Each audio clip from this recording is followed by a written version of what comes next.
દિલથી કહું ભાઈ, વેપારી ખોટું બોલે એનો ધંધો છે. વેપારી ખોટું બોલે, વકીલ ખોટું બોલે, કાન ખોલીને સાંભળજો. કડવું લાગે તો મારા ઉપર થોડી રહેમ રાખજો. વેપારી ખોટું બોલે, વકીલ ખોટું બોલે, વૈશ્યા ખોટું બોલે, પરંતુ એક સત્સંગી અને ભગવા કપડા પહેરેલો સાધુ ખોટું બોલે, વાત વાતમાં પલટી ખાઈ જાય તો આપણે ક્યારના ભગવા પહેર્યા, આપણે ક્યારના સત્સંગી થયા?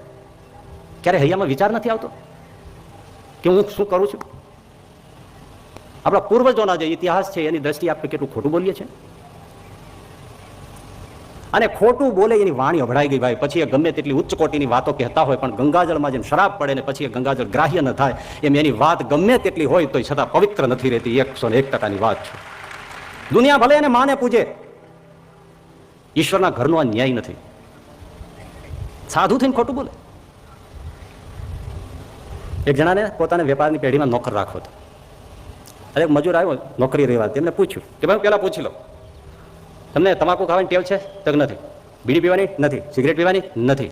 દારૂ પીવાની ટેવ છે? તક નથી. માંસ ખાવાની ટેવ? નથી. ચોરી કરવાની ટેવ છે? નથી. આગી પાછી કરવાની ટેવ છે? નથી. પિક્ચર જોવાની ટેવ છે? નથી. રખડવાની ટેવ છે? નથી. પેલો શેઠ કે તને કોઈ ટેવ જ નથી? તો કે છે ને. શું? ખોટું બોલવાની. આગળ બધું જીરો થઈ ગયું સાહેબ. ખોટું બોલવાની ટેવ, બધું જીરો થઈ ગયું. એમ જે માણસ, અને સીધી સાધી તમને વ્યાખ્યા આપ્યો કે કોઈ માણસ સાચો છે ખોટો એનું એક જ પ્રમાણ એ માણસ કેટલું ખોટું બોલે છે. સાચું બોલે તો સાચો, ખોટું બોલે એ ખોટું. કારણ કે અંદર ખોટું ભર્યું છે એ નીકળે છે. અને એટલું યાદ રાખો કે જે ખોટું બોલતો હોય અવશ્ય કેટલું ખોટું કરતો હોય, એને જરાય સંકોચ ના હોય. આ શાસ્ત્રની વાત છે, તમે શાસ્ત્ર ખોલો, એમાં કીધું છે કે દુરાત્મા કોણ, દુર્જન કોણ ને સજ્જન કોણ, સાધુ કોણ. મનસી એકમ, વચસી એકમ, કર્મણી એકમ, મહાત્મા નામ. મનસ્ય અન્યત, વચસ્ય અન્યત, કાર્ય ચ અન્યત, દુરાત્મા નામ. દુર્જન પુરુષ એ છે કે જે બોલે કાંઈ કરે કાંઈ, એને શાસ્ત્ર દુર્જન પુરુષ કહે છે, દુષ્ટ પુરુષ કહે છે. તો સાધુ કે જેવું વિચારે છે એવું બોલે છે, અને જેવું બોલે છે એવું કરે છે, એ સાધુ છે. અને એવા સાધુઓ થકી સત્યવાદી વિહિ ધાર્યતે ધર્મ, એવા સત્યવાદી સાધુઓથી ધર્મનું ધારણ થાય છે, ધર્મનું રક્ષણ કરે છે. વાસુદેવ મહાત્મામાં વાંચી લેજો ઘરે હોય તો. દેવતાઓ અને ઋષિઓની સાથે એક વિવાદ થયો કે વેદમાં હિંસા છે કે નથી. દેવતાઓએ કહ્યું કે વેદમાં હિંસા છે. વશિષ્ઠાદિક ઋષિઓએ કહ્યું કે વેદમાં અહિંસા છે, વેદ અહિંસા પર છે. દેવતાઓ કહે ના, એમાં હિંસાનું પ્રતિપાદન છે. વિવાદનો કોઈ અંત ન આવ્યો. એ વખતે ઉપરીચર વસુ રાજા પૃથ્વી ઉપરથી એક એવો કૃષ્ણ ભક્ત હતા અને એટલા ધર્મશીલ હતા અને અહિંસામાં યજ્ઞ કરીને દિવ્ય એવી ગતિ મેળવી હતી કે એ અવકાશમાં વિચરી શકતા અને સદેહે વિમાનમાં બેસીને ઇન્દ્રના મહેમાન થઈ જતા. અને ઇન્દ્ર મહારાજ પોતાની ગાદી અડધી ખાલી કરીને ઉપરીચર વસુ રાજાને બેસાડતા. એ ઉપરીચર વસુ રાજા ત્યારે આવ્યા, દેવતાઓ તો સાથે મિત્રતા છે, ત્યારે એમને મધ્યસ્થી બનાવ્યા ઉપરીચર વસુને કે તમે બોલો કે વેદમાં હિંસા છે કે નથી. ત્યારે ઉપરીચર વસુ રાજાએ પૂછ્યું કે હિંસા છે એવું કોણ કહે છે? તો કે દેવતાઓ કે અમે કહીએ છીએ. અહિંસા? તો ઋષિઓ કે અમે કહીએ છીએ કે વેદમાં હિંસા છે.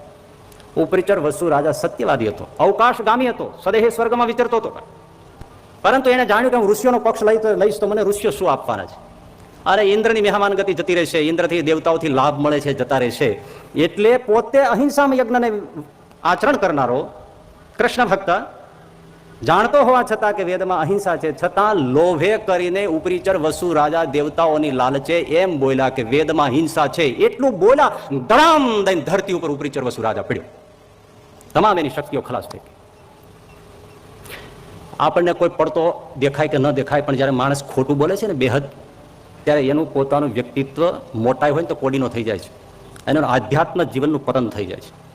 એટલું નહીં ભાઈ, એની પાછળ જે સમાજ ચાલતો હોય છે, સમાજના જીવનમાંથી પણ, અનુયાયીઓના જીવનમાંથી પણ અધ્યાત્મ ખતમ થઈ જાય છે. કારણ કે પછીનો સમાજ પણ ખોટું કરવાનો છે. એટલે જ્યારે જીવાનમાંથી અપશબ્દ ન નીકળે, જીવાનમાંથી જ્યારે અસત્ય ન બોલાય અને ભગવત ચર્ચામાં વાણી વ્યતીત થાય, ત્યારે વાણી સત્સંગી થઈ.